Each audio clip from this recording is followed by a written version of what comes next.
கர்த்தருடைய நாமத்துக்கு ஸ்தோத்திரம். என் பேர் கென்னடி, திருப்பூர் மாவட்டத்திலேருந்து வரோம்.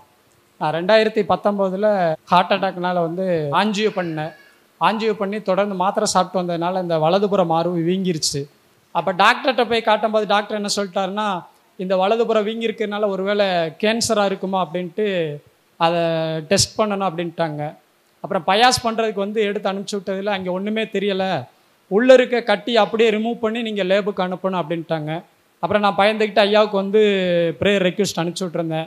ஐயா எனக்கு ஜெபம் பண்ணி வாட்ஸ்அப்பில் அனுப்பிச்சி விட்ருந்தார். சகல வியாதியையும் உன்னிடத்திலிருந்து நான் நீக்கி போடுவேன், உன் சரீரத்தில் இருக்கிற கட்டியை எந்த ஒரு ஆப்ரேஷன் இல்லாதபடி என் நாமத்தினால நான் கரையை பண்ணுவேன் அப்படின்னு சொல்லி எனக்கு அனுப்பிச்சி விட்ருந்தாங்க. நான் அந்த வசனத்தை பிடிச்சிக்கிட்டே ஜெபம் பண்ணிட்டு அதுக்கப்புறம் 1 வருஷம் கழித்து ஒட்டஞ்சத்திரத்தில் இருக்கிற கிறிஸ்டின் ஆஸ்பத்திரியில் போய் டெஸ்ட் பண்ணி பார்த்தம்போது இந்த வலதுபுறம் கட்டியே இல்லை, கட்டி சுத்தமாக கரைஞ்சி போச்சு. அதனால் கர்த்தர் என்னுடைய வாழ்க்கையில் பெரிய அற்புதம் செய்தார். அப்புறம் தொடர்ந்து இப்போ ஒரு 5 வருஷம் வேலை இல்லாமல் நான் இருந்தேன். ஐயா போன வருஷம் ஈரோடு பட்டணத்துக்கு ஒரு 3 நாள் கூட்டத்துக்கு வந்திருந்தாங்க. நான் அங்கே போய் 3 நாள் கலந்துக்கிட்டு சனிக்கிழமை உபவாச கூட்டம், அந்த கூட்டத்தில் கலந்துக்கிட்டு ஜெபம் பண்ணும்போது ஜெப குறிப்போடு வந்தேன். ஐயா ஜெபிக்கிறதுக்கு முன்னே எல்லாத்தையும் பார்த்து ஒரு வார்த்தை சொன்னாங்க, நீங்கள் உங்கள் தேவைகளை சொல்லி ஜெபம் பண்ணிங்கன்னா அது ஒரே ஒரு தேவையாகத்தான் இருக்கும். கர்த்தர் உங்களை குறித்து என்ன வெளிப்படுத்துகிறாரோ நீங்கள் அதை கேட்டுட்டு போங்க, அதை பிடிச்சிட்டு ஜெபம் பண்ணுங்க, கர்த்தர் உங்களை ஆசீர்வதிப்பார் அப்படின்றாரு. நானும் ஒரு ஜெப குறிப்போடு வந்தேன். அப்புறம் அதை ஐயாட்ட கொடுக்கல. அப்புறம் ஐயா வந்தோடனே ஐயா மேலே தலையில் கை வச்சு ஜெபம் பண்ணார். மகனே, நான் உனக்கு நிரந்தரமான வருமானத்தின் வாசலை கொடுத்து, சொந்தமாக வீடு வாசலை கொடுத்து, கூட மிச்சம் எடுக்க உதவி செய்வேன் அப்படின்ட்டு வாக்கு கொடுத்துருந்தாரு. நான் அந்த வாக்குத்தத்த வசனத்தை பிடிச்சிக்கிட்டே ஜெபம் பண்ணிக்கிட்டு இருந்தேன். போன வருஷம் ஒரு 4 மாதத்துக்கு முன்னே ஒரு பேங்க் எக்ஸாம் எழுதியிருந்தேன். இன்றைக்கி அந்த பேங்க் எக்ஸாமில் வெற்றி பெற்று ஏசப்பா எனக்கு ஒரு அற்புதமான ஒரு அரசாங்க வேலையை கொடுத்துருக்காரு. கர்த்தருடைய நாமத்துக்கே ஸ்தோத்திரம். Praise the Lord. நான் வனிதா. நானும் என்னோடய ஹஸ்பண்டும் வீடு கட்டணும் அப்படின்னு நினச்சப்போ பிரதர் கிட்ட கேட்டிருந்தோம், பிரதர் எங்கே வீடு கட்டணும், எங்களுக்கு கன்ஃபியூஷனாக இருக்குது, வைசாக்ல கட்டணுமா இல்லை கோயம்புத்தூரில் கட்டணுமா அப்படின்னு. அப்புறம் பிரதர் ஜெபிச்சு எங்களுக்கு சொன்னார், நீங்கள் கோயம்புத்தூரில் வீடு கட்டுங்க. அவர் எந்த மாதிரி வீடு நாங்கள் கட்டுவோம் அப்படின்னு சொன்னாரோ எங்களை அறியாமலேயே அந்த மாதிரி ஒரு வீடு நாங்கள் கட்டியிருக்கோம். கடவுள் கிருபையால் எங்களுக்கு வார்த்தை வந்தது, your house will be filled with all good things. அதே போல் நாங்கள் எதிர்பார்க்காத ஒரு வீடை எங்களுக்கு கொடுத்துருக்காரு. கனவுல கூட நாங்கள் அந்த மாதிரி ஒரு வீடை கட்டுவோம் அப்படின்னு நாங்கள் நினச்சே பார்க்கல. அது மட்டும் இல்லாமல் எங்கள் வீட்டுக்கு தேவையான எல்லா பொருட்களையும் த பெஸ்ட் திங்ஸ் எங்களுக்கு வாங்க கடவுள் கிருபை செஞ்சுருக்காரு. பிரதர் லாஸ்ட் மந்த்து எங்கள் வீடை பிரதிஷ்டை பண்ணி ரொம்ப நல்லா எங்களை ஆசீர்வதிச்சிருக்காரு. அதுக்கு நான் அவருக்கு நன்றி செலுத்திக்கிறேன். அதுவும் இல்லாமல் இந்த மந்த் எண்டிலேயே நாங்கள் எங்கள் வீட்டுக்குள்ளே போக போகிறோம். அதுக்காக கடவுளுக்கு நான் முதல்ல நன்றி செலுத்துகிறேன். தேங்க்யூ.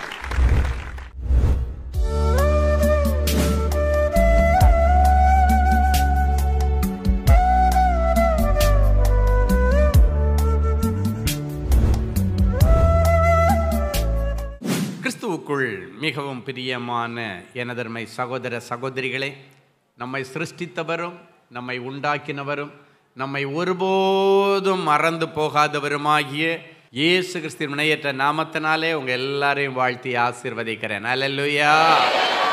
எல்லாரும் சந்தோஷமா இருக்கீங்களா? இந்த நாளிலும் ஆண்டவருடைய பாதப்படியிலே அமர்ந்து, ஆண்டவரே, என் பிள்ளைகளுக்கு என்ன மங்கள வார்த்தை சொல்ல போகிறேன், என்ன வார்த்தை சொல்லி என் பிள்ளைகளை ஆசீர்வதிப்பது தேவனுடைய திட்டமாக இருக்கிறது. தேவ சமூகத்திலே ஜெபத்திலே தரித்திருந்த பொழுது கர்த்தருடைய ஆவியானவர் நம்மை ஆசீர்வதிக்கும்படி கொடுத்த மங்கள வார்த்தை ஏசாயா தீர்க்கதரிசியின் புஸ்தகம் 48ஆம் அதிகாரம் 17வது வசனம் இப்படியாய் சொல்லுகிறது. வாசிப்போமா? இஸ்ரவேலின் பரிசுத்தராய் இருக்கிற உன் மீட்பரான கர்த்தர் சொல்லுகிறதாவது, பிரயோஜனமாய் இருக்கிறதை உனக்கு போதித்து நீ நடக்க வேண்டிய வழியிலே உன்னை நடத்துகிற உன் தேவனாகிய கர்த்தர் நானே. இந்த நாள் செய்தியின் தலைப்பு பிரயோஜனமானவைகள். நேற்றைக்கு வரைக்கும் நீ யாருக்கும் பிரயோஜனப்படலேன்னு சொல்லிட்டு உங்களை பார்த்து நிறைய பேர் பேசியிருக்கலாம். நீ யாருக்கும் பிரயோஜனம் இல்லை, ஊருக்கு பிரயோஜனம் இல்லை, வீட்டுக்கு பிரயோஜனம் இல்லை, ஏன் உனக்கே நீ பிரயோஜனம் இல்லை என்று சொன்ன உங்களை பார்த்து ஆண்டவர் சொல்லுகிறார், இனி அநேகருக்கு நீங்கள் பிரயோஜனம் உள்ளவர்களாயிருப்பீர்கள். அல்லேலூயா. பிரயோஜனப்படுத்தப்படாத பாண்டங்களை முக்கில் தூக்கி போட்டுருவாங்க. பிரயோஜனப்படுத்தப்படாத பாத்திரங்களை இல்லைன்னாச்சுன்னா துணிமணிகளை எடுத்து ஓரமாக முக்கில் போட்டுருவாங்க. இன்னைக்கு பிறகு நீங்கள் முக்கில் முடங்கி கிடக்கிறவர்கள் அல்ல, நீங்கள் முன்னால் நின்று பிரயோஜனப்பட போகிறவர்கள்.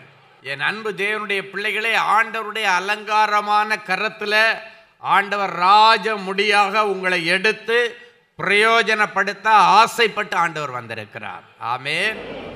நேற்றைக்கு வரைக்கும் உங்களை பார்த்து நீங்கள் யாருக்குமே பிரயோஜனம் இல்லை, நீ இருந்து என்ன பயன், நீ உயிரோட இருந்து என்ன பிரயோஜனம் என்று அநேகர் கேட்டார்கள். அவர்களுடைய வாயை அடைக்கும்படி அவங்க வாயாலே நீ சொல்லுவாங்க, நீ எங்களுக்கெல்லாம் பிரயோஜனமா இருக்கிறம்மா, நீ தீர்க்காயுசோட வாழணும்னு சொல்லி. ஹல்லேலூயா. நீ ஊருக்கே பிரயோஜனமா இருக்கிற, ஆண்டவர் உனக்கு நல்ல தீர்க்காயுசு கொடுக்கணும், உன் குடும்பத்தை ஆசீர்வதிக்கணும், நீ நல்லா இருக்கணும்னு சொல்லத்தக்கதாக அவங்க வாய் திறந்து சொல்லும்படி ஆண்டவர் இன்னைக்கு உங்களை பயன்படுத்தப்பட போகிற புதிதும் கூர்மையான பற்களுள்ள இயந்திரமாக மாற்றப் போகிறார். மழுங்கி போன உன் பிள்ளையுடைய புத்தியை ஆண்டவர் இன்றைக்கு கூர்மை உள்ளதாய் மாற்றப் போகிறார். மழுங்கி போன உன்னுடைய பிரெயின் இல்லைன்னா ஞாபக சக்தியை ஆண்டவர் இன்றைக்கு கூர்மை உள்ளதாய் மாற்றப் போகிறார். மழுங்கி போன உன்னிடத்தில் இருக்கிற அபிஷேகம், உன்னிடத்தில் காணப்படுகிற வல்லமையின் வரங்களை இன்னைக்கு பிறகு கூர்மையா ஆண்டவர் எடுத்து அநேகருக்கு ஆசீர்வாதமா வைக்க போகிறார். ஹல்லேலூயா. அதுக்கு ஆண்டவர் என்ன பண்ண போறாராம், உனக்கு பிரயோஜனமாயிருக்கிறத நான் இன்னைக்கு சொல்லி கொடுக்க போறேன்னு சொல்றாரு. எத்தனை பேருக்கு சந்தோஷம்? உனக்கு பிரயோஜனமாயிருக்கிறதை நான் உனக்கு போதித்து என்ன பண்ணனா உன் லைஃப் பிரயோஜனமா இருக்கும், நீ 4 பேருக்கு பிரயோஜனமா இருப்ப, நீ 4 பேருக்கு ஆசீர்வாதமா இருப்ப என்பதை குறித்தெல்லாம் ஆண்டவர் இன்னைக்கு சொல்லி கொடுக்கிறார். அதான் சொல்றாரு, பிரயோஜனமாயிருக்கிறதை உனக்கு போதித்து நீ நடக்க வேண்டிய வழியிலே உன்னை நடத்துகிற உன் தேவனாகிய கர்த்தர் நானே. அப்படின்னா நேற்றைக்கு வரைக்கும் யார் யாரோ உன்னை இயக்கி கொண்டிருக்கலாம், உன்னை நடத்தி கொண்டிருக்கலாம், அவங்க சொன்னபடி உன் வாழ்க்கை போயிட்டு இருந்திருக்கலாம், அவங்க உன்னை ஒரு கையில் ஒரு ரிமோட் மாதிரி வச்சு இயக்கிட்டு இருந்திருக்கலாம், ஒரு பொம்மையை வச்சு விளையாடுற மாதிரி உன் வாழ்க்கையில் அவங்க விளையாடிட்டு இருந்திருக்கலாம். இன்னைக்கு ஆண்டவர் அது எல்லாத்தையும் பார்த்துட்டு எல்லாத்தையும் இன்னைக்கு ஒரு முடிவு கட்டணும்னு ஒரு முடிவோட ஆண்டவர் வந்திருக்கிறார். அப்போ நமக்கு பிரயோஜனமாக இருக்கிறத ஆண்டவர் சொல்லிக் கொடுக்க விரும்புகிறார். எப்படியெல்லாம் பிரயோஜனமாக இருக்கணும் அப்படின்னு பார்த்தா 1 கொரிந்தியர் 10ஆம் அதிகாரம் 24வது வசனம் சொல்லுகிறது, ஒவ்வொருவனும் தன் பிரயோஜனத்தை நாடாமல் பிறனுடைய பிரயோஜனத்தை தேடக்கடவன் என்று ஆண்டவர் சொல்கிறார். அப்படின்னா என்ன அர்த்தம் தெரியுமா? நீங்க எனக்கு பிரயோஜனமாக இருக்கிறது, எனக்கு நன்மையாக இருக்கிறது என்று நாடுகிற நாட்களுக்கு முடிவை கொண்டு வந்து அடுத்தவங்களுக்கு பிரயோஜனமா நான் இருக்கணும்னு நீங்க நினைங்க, நீ பிரயோஜனமாய் எல்லாருக்கும் ஆசீர்வாதமாக இருப்ப, உனக்கு பிரயோஜனமானதை கர்த்தர் உனக்கு தருவார். இன்னைக்கு நிறைய பேர் பார்த்தீங்கன்னா அடுத்தவங்க பிறர் நலம் விரும்பிகளுக்கு பதிலாக ஒரு செல்ஃபிஷ்னஸ், அதுக்கு இன்னைக்கு நீங்க முடிவை கட்டணும். அது ஆண்டவருக்கு பிரியமில்லாத காரியம். அது ஒரு நாளும் உனக்கோ மற்றவர்களுக்கோ பிரயோஜனமாய் இருக்க முடியாது. ஸோ அந்த செல்ஃபிஷ்னஸ் மாறி நீங்கள் சொல்லணும், நான் பிறர் நலம் விரும்புகிறவனாக என்னை ஒப்பு கொடுக்கிறேன் ஆண்டவனேன்னு சொல்லுங்க. பிறர் நலம் விரும்புகிறவன் என்ன செய்வான்னா, மற்றவங்களிடத்தில் நீ என்ன எதிர்பார்க்கிறியோ அதை நீ அடுத்தவங்களுக்கு செய்யணும். மற்றவங்க உனக்கு என்ன செய்யணும்னு நினைக்கிறீங்களோ எதிர்பார்க்குறீங்களோ அதை மற்றவங்களுக்கு நீங்கள் செய்தீங்கன்னா அது உங்களுக்கு ஆசீர்வாதமாக இருக்கும், அவங்களுக்கும் ஆசீர்வாதமாக இருக்கும். ஸோ பிறர் நலம் விரும்பிகளாக நீங்கள் இருக்கணும். அது மட்டுமல்ல, 1 கொரிந்தியர் 10ஆம் அதிகாரம் 32வது வசனம் சொல்லுகிறது, நான் என் சுய பிரயோஜனத்தை தேடாமல் அநேகருக்கு பிரயோஜனத்தை தேடி அவர்கள் ரட்சிக்கப்படும்படிக்கு எவ்விதத்திலும் எல்லாருக்கும் பிரியமாய் நடக்கிறது போல என்று சொல்லுகிறான். உன் சுய பிரயோஜனத்திற்கு பதிலாக அடுத்தவருடைய பிரயோஜனத்திற்காக நீ எடுக்கிற முயற்சியை கர்த்தர் ஆசீர்வதிப்பார். அது மட்டும் இல்லை, நமக்கு பிரயோஜனமாக இருக்கிறதை கற்றுக் கொடுக்கிற ஆண்டவர் சொல்றாரு, அயலானில் நீ அன்பு கூற வேண்டும் என்று அடுத்து சொல்லுகிறார். 1 கொரிந்தியர் 13:3 சொல்லுகிறது, எனக்கு உண்டான யாவற்றையும் நான் அன்னதானம் பண்ணினாலும் என் சரீரத்தை சுட்டரிக்கப்படுவதற்கு கொடுத்தாலும் அன்பு எனக்கு இராவிட்டால் எனக்கு பிரயோஜனம் ஒன்றுமில்லை. இந்த இடத்துல ஆண்டவர் சொல்றாரு, நீ எவ்வளவுதான் அன்னதானம் பண்ணு, எவ்வளவு உன் சரீரத்தை சுட்டரிச்சாலும் அன்பு மட்டும் உனக்கு இல்லைன்னா ஒரு பிரயோஜனமும் இல்லை. அப்ப பிரயோஜனமானதை கற்றுக் கொடுக்கிற ஆண்டவர் அன்பை இன்றைக்கு உண்மையில அளவில்லாமல் ஊற்றுகிறார். தேவனுடைய அன்பு உண்மையில பெருக்கெடுத்து ஓடுகிறது. நிறைய பேர் சொல்லுவாங்க, எனக்கு வேற ஒண்ணுமே வேண்டாம், அவர் அன்பை மட்டும் கொடுத்தா போதும், என்ன நகை வேண்டாம், பொருள் வேண்டாம், ஒண்ணு வேண்டாம், என் புருஷனுடைய அன்புக்காக ஏங்குகிறேன் என்று சொல்லி அநேக மனைவிமார்கள் அழுகிறதை நாம் பார்க்கிறோம். சில பிள்ளைங்க சொல்லுவாங்க, என் பெற்றோருடைய அன்புக்காக ஏங்குகிறேன். சில பெற்றோர்கள் சொல்லுவாங்க, பிள்ளைகளுடைய அன்புக்காக ஏங்குகிறேன். அப்ப நம்ம என்ன பண்ணணும்? நம்ம ஒவ்வொருவரும் அடுத்தவர்கள் மேல அன்பு கூறுகிறது நமக்கு பிரயோஜனமாயிருக்கும்.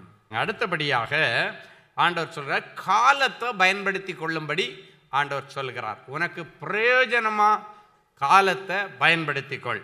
எபேசியர் 5:16 சொல்கிறது, நாட்கள் பொல்லாதவைகளானதால் காலத்தை பிரயோஜனப்படுத்தி கொள்ளுங்கள். அப்படின்னா டோன்ட் வேஸ்ட் யுவர் டைம் என்று ஆண்டவர் சொல்கிறார். உன் நேரத்தை தயவு செய்து வீணடிக்காத. போன நேரம் திரும்பி வராது. நாட்கள் பொல்லாதவைகளாய் இருக்கிறபடியினாலே காலத்தை பிரயோஜனப்படுத்திக் கொள் என்று ஆண்டவர் சொல்லுகிறார். நீ வேஸ்ட் பண்ண ஒவ்வொரு நிமிஷத்துக்கும் கணக்கு கொடுக்கணும்.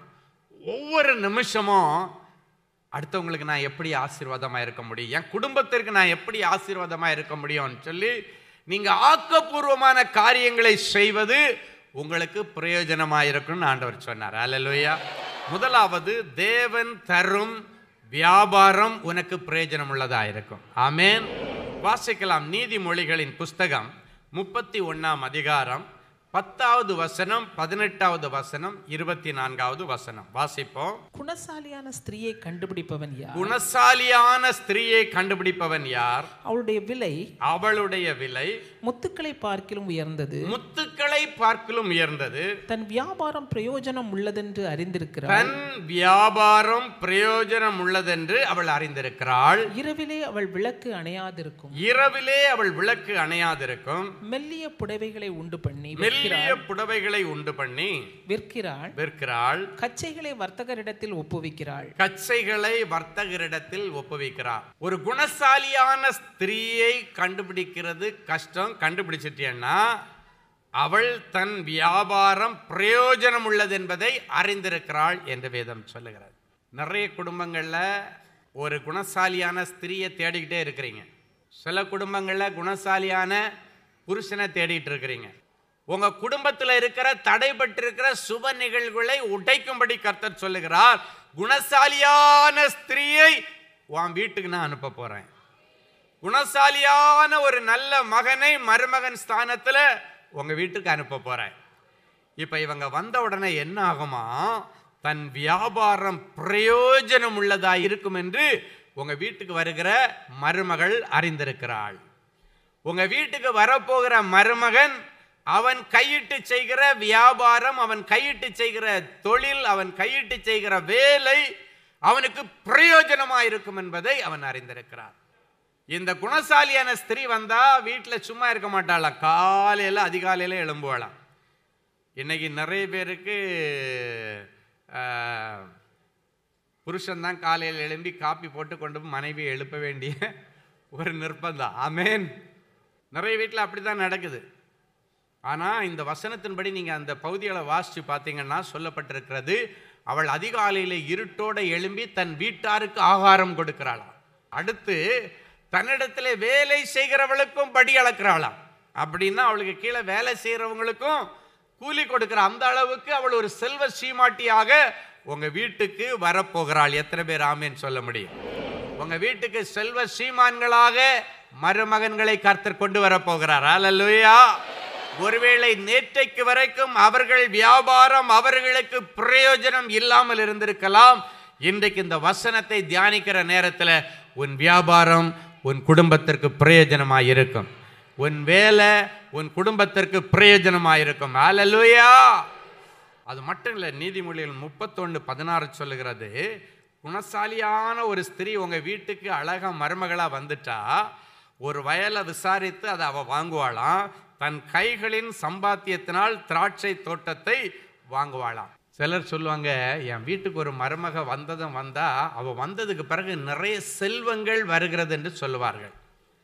ஏன் செல்வங்கள் வருகிறது அப்படின்னு பார்த்தாச்சுன்னா, அவளுடைய நல்ல மனசுக்கு ஏற்ற மாதிரி ஆண்டவர் அவளுக்கு வாழ வந்த இடத்துல நல்ல ஆசீர்வாதங்களை கொடுக்கிறாள். அவள் நிமித்தம் அவளுடைய புருஷனுடைய வியாபாரத்தை கர்த்தர் ஆசீர்வதிக்கிறார். அப்போ அவங்க புருஷன் சம்பாரித்து கொடுத்தோடனே இவ என்ன பண்ணுறா, அதை கொண்டு போய் வேஸ்ட் பண்ணாமல் ஒரு வயலை விசாரித்து அதை வாங்குகிறாள். அப்படின்னா இதில் அடுத்த ப்ராஃபஸி என்ன ஒளிஞ்சிருக்குது அப்படின்னா, சீக்கிரத்தில் நீங்கள் பேசி ஒரு நல்ல வீடை வாங்க போகிறீங்க, ஒரு வயலை வாங்க போகிறீங்க, ஒரு தோட்டத்தை வாங்க போகிறீங்க. அரசாங்க பத்திரங்கள் உங்கள் வீடு தேடி வரப்போகிறது. ஒரு சென்ட் நிலம் இல்லைன்னு நீ இருந்திருக்கலாம். ஆண்டவர் உனக்கு பல நிலங்களை கொடுப்பதற்கு அவர் உண்மை உள்ளவர். ஹல்லேலூயா. எப்ப தெரியுமா? நீ குணசாலியான ஸ்திரியா இருக்கும் பொழுது. உங்க வாழ்க்கையில உங்க குடும்பத்தில் நீங்க எதிர்பார்த்து கொண்டிருக்கிற பல வருட திருமண ஆசீர்வாதத்தின் தடையை இன்றைக்கு கர்த்தர் உடைக்கிறார். ஆமென்.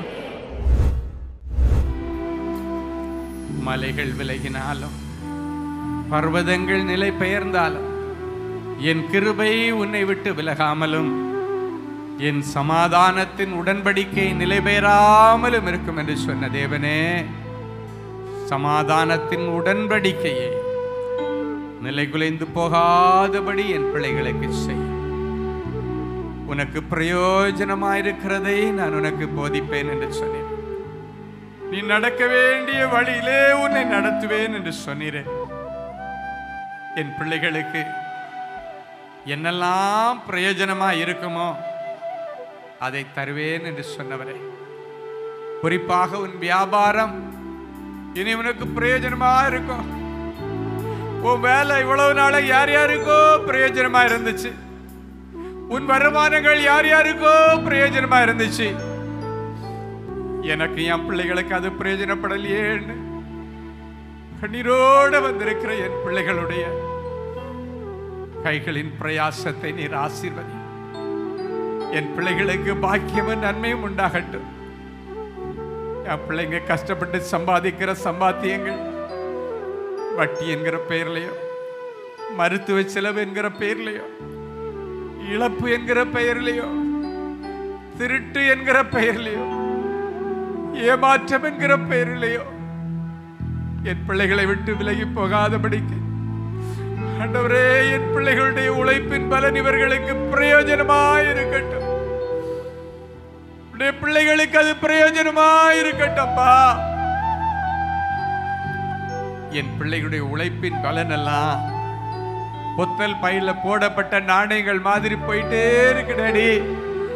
இன்னைக்கு இந்த பொத்தல் பை எல்லாத்தையும் ஆண்டவர் மூடி போட்டு என் பிள்ளைகளுடைய பாத்திரம் என்னை நிரம்பி வழிய செய்வீராக. பொறுப்பற்ற பிள்ளையா இருக்கிற எங்க அப்பா அம்மாவுக்கு நான் பிரயோஜனமா இல்லை, என் அக்கா தங்கச்சிக்கு பிரயோஜனமா இல்லை, எல்லாருக்கும் பாரமா இருக்கிறேன்னு சொல்லி அழுது கொண்டிருக்கிற சில பிள்ளைகளை என் ஆவியிலே பார்க்கிறேன். இனி ஊருக்கு பிரயோஜனம் உள்ள பிள்ளைகளாய் அவர்களை நீர் மாய்த்து. நான் கஷ்டப்பட்டு படிச்சு என்ன பிரயோஜனம்? தெரு தெருவா சுத்துற அந்த படிப்பு எனக்கு பிரயோஜனப்படலை என்று கண்ணீரோடு நிற்கிற என் பிள்ளைகளுக்கு பிரயோஜனமானதை கொடுக்கிற தேவனே, என் பிள்ளைகளுக்கு அந்த படிப்பின் நிமித்தம் பிரயோஜனம் உண்டாகட்டும். ஒரு நிரந்தர வேலைக்கு வருமானத்திற்கு வழி திறந்துதாரும். வேலையிலிருந்து பிடுங்கப்பட்ட பிள்ளைகளுக்கு மறுபடியும் வேலையை தாரும். பல வருஷமா வேலை செய்யற ப்ரமோஷன் கிடைக்கல, ஆண்டவர் நல்ல ப்ரமோஷனை தாரும். அநேக பிள்ளைகள் இந்த வார்த்தை எனக்கு சுகம் கொடுக்கும், இந்த வார்த்தை எனக்கு வாழ்வு கொடுக்குன்னு சொல்லி இந்த வார்த்தை எனக்கு பிரயோஜனம் அளிக்கும் என்று நம்பி வந்திருக்கிறார்கள். அப்பா, எந்த பிள்ளைகள் வாழ்விழந்து நிற்கிறார்களோ அவர்களுக்கு மறுவாழ்வு கிடைக்கட்டும். குணசாலியான ஸ்திரியை தேடிக்கொண்டிருக்கிற பிள்ளைகளுக்கு குணசாலியான ஸ்திரியை ஆண்டவரே ஒழுங்கு பண்ணித்தாங்க. குணசாலியான ஒரு புருஷனை தேடிக்கொண்டிருக்கிற பிள்ளைகளுக்கு கர்த்தர் வழிகளை திறந்து இவர்கள் குடும்பத்தில் நல்ல காரியங்கள் நடப்பதாக. சுப காரியங்களில் இருக்கிற தடைகள் உடைக்கப்படுவதாக. பிரிந்து போன குடும்பங்கள் ஒன்றாக இணைவதாக. எனக்கு சொந்த வீடு இல்லையே என்று கேட்கிற பிள்ளைகளுக்கு சொந்தமா ஒரு வீடை கட்டி கொடுங்கப்பா. கோர்ட்டு கேஸ் அலைகிற பிள்ளைகளுக்கு இந்த கோர்ட்டு கேஸ்ல இருந்து ஒரு விடுதலையை கொடுத்து என் பிள்ளைகளுக்கு ஒரு அற்புதத்தை செய்வீராக.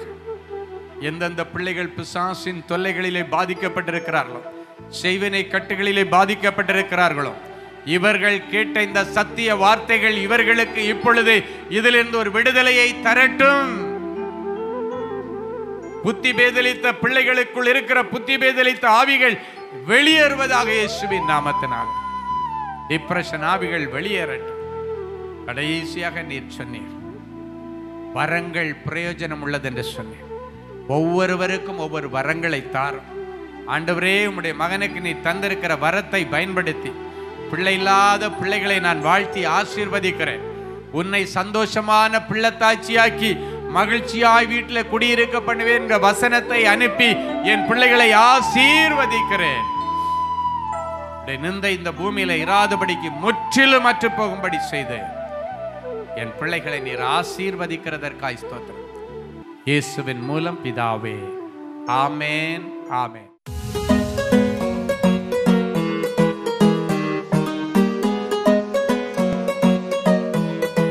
தேவனின் அன்பு ஊழியங்கள் நடத்தும் இஸ்ரேல் தேச புனித பயணம். அன்பானவர்களே, ஆண்டவராகிய இயேசு கிறிஸ்து பிறந்து வளர்ந்து ஊழியம் செய்து மரித்து அடக்கம் பண்ணப்பட்டு உயிரோடு எழுந்த புனித ஸ்தலங்களை கண்டு மகிழ இதோ ஓர் அரிய வாய்ப்பு. உங்கள் வாழ்நாள் கனவை நனவாக்க நமது அன்பு சகோதரர் சுவிசேஷகர் டி. ஸ்டீபன் அவர்களுடன் 11 நாட்கள்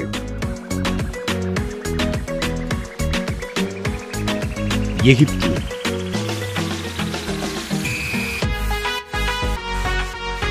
யோர்தான், பாலஸ்தீனம், இஸ்ரேல் தேசங்களுக்கான புனித பயணம் 2025 ஆண்டிற்கான இந்த புனித பயணமானது அக்டோபர் மாதம் 14ஆம் தேதி முதல் 24ஆம் தேதி முடிய 11 நாட்கள் நடைபெறுகிறது. இது ஒரு சாதாரண சுற்றுலா அனுபவம் அல்ல. இயேசு கிறிஸ்துவின் பாதங்கள் பதிந்த இடங்களில் உங்களுடைய பாதங்களும் பதியும்படிக்கு அவருடைய கரங்களை பிடித்து நடக்கிற ஓர் உன்னத அனுபவம். மேலும் விவரங்களுக்கு தொடர்பு கொள்ள செல்போன் எண்கள் 7299147999 மற்றும் 9841437999. Email exodusholytours@gmail.com.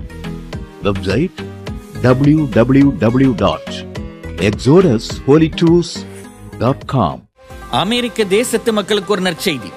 அன்பானவர்களே, நமது அன்பு சகோதரர் சுவிசேஷகர் டி. ஸ்டீபன் அவர்கள் ஆகஸ்ட் மாதம் 8ஆம் தேதி முதல் 31ஆம் தேதி முடிய அமெரிக்க தேசத்தில் உள்ள Georgia, Atlanta, Illinois, Chicago, Colorado, Denver, California, New York, New Jersey, Texas, Houston, Dallas ஆகிய பட்டணங்களில் தேவனுடைய வார்த்தைகளை பிரசங்கிக்க இருக்கிறார்கள். சகோதரரை நேரில் சந்தித்து ஜெபித்து தேவ ஆலோசனை பெற விரும்புகிறவர்கள் தொடர்பு கொள்ள வேண்டிய தொலைபேசி எண்கள் சகோதரர் ஃபெலிக்ஸ் ஜார்ஜ் +1 973 454 9686 மற்றும் தேவனின் அன்பு ஊழியங்கள் 98414 46999. ஜெனசிஸ் கிரியேஷன்ஸ் மீடியா அகாடமியில் 3 மாதங்களில் தொழிற்கல்வி சான்றிதழோடு video editing, videography, photography, drone piloting, studio recording, Photoshop, live streaming, live video mixing and live sound mixing ஆகிய தொழிற்கல்விகள் பயிற்றுவிக்கப்படுகிறது. புது தொழில் நுணுக்கங்களுடன் குறைவான கட்டணத்தில் நிறைவான தொழிற்கல்வி பெற்றுக்கொள்ள உங்கள் எதிர்கால கனவை நினைவாக்க எங்களது ஜெனசிஸ் கிரியேஷன்ஸை இன்றே தொடர்பு கொள்ளுங்கள். மேலும் விவரங்களுக்கு 7824850999 என்ற எண்ணை தொடர்பு கொள்ளுங்கள்.